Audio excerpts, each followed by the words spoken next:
No programa hoje, eu vou apresentar para vocês por que a mudança de mentalidade e de comportamento se tornou uma competência vital para nós sobrevivermos e termos sucesso no mundo contemporâneo. Na verdade, ela se tornou um novo tipo de inteligência, a inteligência evolutiva. Fique comigo e você aprenderá a se tornar uma melhor versão de si mesmo e ajudar outras pessoas a fazer o mesmo e a influenciar o próprio processo de mudança de sua organização. Tudo com base em ciência. Você aprenderá conceitos, abordagens e ferramentas baseadas na neurociência, na economia comportamental e numa corrente específica da psicologia cognitiva, a teoria de desenvolvimento de adultos. Entre nessa jornada de aprendizado.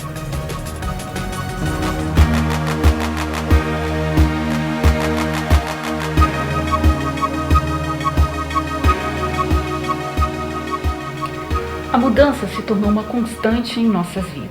Elas já aconteciam no passado, mas nós tínhamos muito mais tempo para nos adaptarmos. Hoje em dia elas são muito mais intensas, complexas e vêm com uma frequência muito grande. Isto traz enormes desafios para nós, pessoalmente e profissionalmente. Nos sentimos tal como nessa cena do filme Lucy, atônitos, inseguros, incertos sobre que rumos tomar. Só que diferentemente dessa cena, onde a Lucy está controlando a passagem do tempo com as suas mãos, nós nos sentimos sem poder de atuar, porque afinal a gente não tem controle sobre os fatos. Mas nós temos controle sobre a forma como nós reagimos aos fatos. E isto nos dá um protagonismo, a chance de nós sermos protagonistas da nossa própria história. O mundo VUCA, expressão que foi criada no final dos anos 70 na Academia de West Point, nos Estados Unidos, justamente para denominar esse mundo pós-Guerra Fria, ele veio para ficar.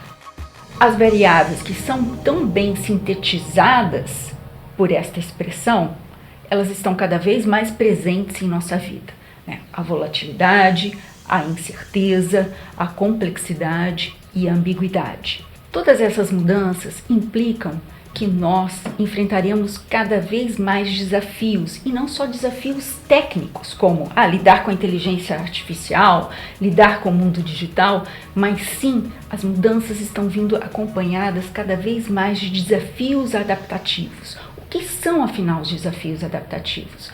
São aqueles desafios para os quais a gente não tem uma única resposta, não tem uma resposta certa.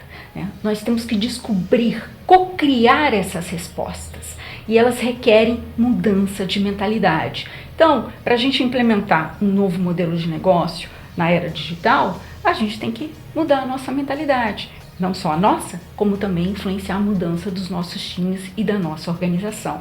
E a gente não sabe exatamente que caminho vai seguir, a gente tem que co-criar isso junto com a nossa equipe e com a nossa organização. Ou vocês acham que diante de tantas mudanças e tão frequentes, nós podemos nos dar o luxo de continuarmos sempre os mesmos? É claro que não.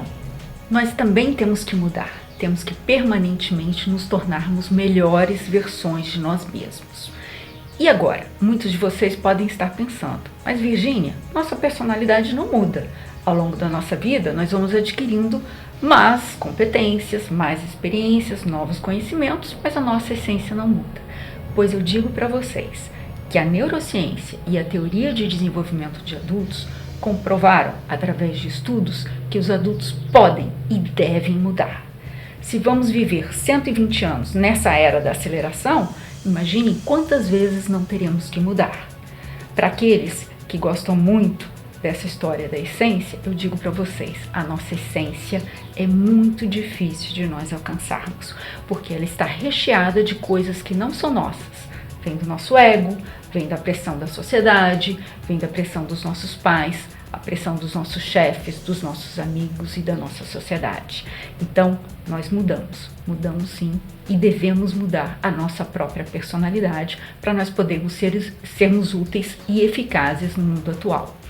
Eu mesma, ao longo da minha trajetória profissional, mudei diversas vezes. Comecei minha carreira como executiva. Nessa época, eu resolvia problemas e exercia mais um poder hierárquico. Quando abri o meu próprio negócio, uma empresa de consultoria de planejamento, de desenvolvimento de mercados, eu comecei a atuar mais como uma facilitadora. Exercia mais um poder influenciador. Hoje, trabalhando cada vez mais com o desenvolvimento de adultos e de líderes e ajudando as organizações em seus processos de mudança de cultura e de modelos de negócios, eu sou cada vez mais um instrumento facilitador de processos de transformação. Eu ajudo as organizações a ampliarem suas perspectivas, a terem novos insights. Estou exercendo cada vez mais um poder transformador. Formas de pensar e agir que nos levaram ao sucesso até este momento dificilmente nos conduzirão ao sucesso no futuro, né? Principalmente nesse mundo que está mudando constantemente. Vamos a um exemplo simples que todos nós conhecemos. Digamos que um técnico acabou de ser promovido a gerente. Ele provavelmente foi promovido porque era o que mais conhecia sobre aquele expertise, porque era muito bom em executar, em fazer as coisas acontecerem.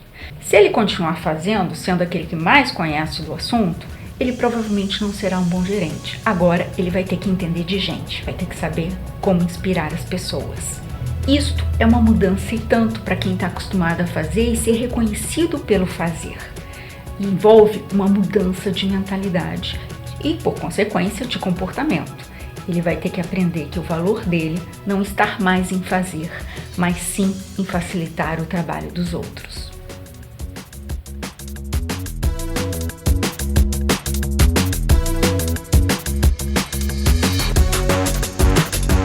Esses dias, um senhor de 65 anos, dono de uma empresa de médio porte, num curso meu, ao fazer a dinâmica do mapa de imunidade à mudança, disse para mim que o objetivo dele de mudança de mentalidade é que ele queria se permitir ficar mais tempo com a sua família.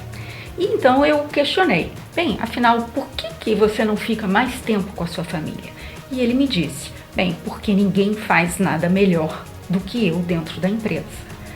Eu fiquei curiosa, né? E de certa forma senti uma certa empatia. Imagine o peso desse senhor, né, de achar que ele é o que faz melhor tudo em sua empresa, né? Uma vida pesada, sem dúvida. Eu sentei ao lado dele e, com curiosidade, perguntei, bem, o senhor tem certeza disso? O senhor quer dizer que em nenhum momento da sua vida, na sua empresa, um filho seu, uma filha sua ou um funcionário o surpreendeu? Trouxe uma nova ideia, uma ideia que você ainda não tinha pensado? E então ele pensou um pouco e me disse, pois é, Virginia, eu acho que eu estou arrumando justificativas para me sentir necessário dentro da minha própria empresa. Viram a importância de mudarmos a nossa mentalidade para alcançarmos os nossos objetivos? Tanto o nosso técnico não vai se tornar um bom gerente se ele não mudar a mentalidade dele do fazer para inspirar, como também o nosso amigo senhor de 65 anos não vai conseguir ficar mais tempo com a sua família se ele também não perceber que os outros fazem sim, às vezes, melhor do que ele. Essa competência de aprender a mudar, ela é chave, né? Ninguém nos ensina isso ao longo da vida. Ninguém aprendeu isso na faculdade, ou mesmo na vida, ou mesmo em treinamentos dentro da empresa. Nós temos hoje em dia muitos treinamentos que fazem condicionamento ou que são motivadores, mas que poucos ainda que promovem a mudança de mentalidade e, por consequência, de nosso comportamento. A boa notícia é que há novas ferramentas para isso. O professor Robert Kegan, da Universidade de Harvard, nos Estados Unidos, criou toda uma teoria, a teoria de desenvolvimento de adultos, e este ano, inclusive, ele ganhou o prêmio Tribeca de Inovação Disruptiva pelo seu trabalho, justamente por sua contribuição na criação de abordagens e ferramentas que contribuem para que o adulto evolua em termos de mentalidade e comportamento. Atualmente, eu sou a primeira e, por enquanto, a única brasileiro com a certificação pelo instituto dele, o Instituto Mindset at Work, que fica em Boston, nos Estados Unidos. Eu tenho uma certificação específica para ajudar tanto pessoas como organizações nesta questão de mudança de mentalidade, de cultura e de modelos organizacionais.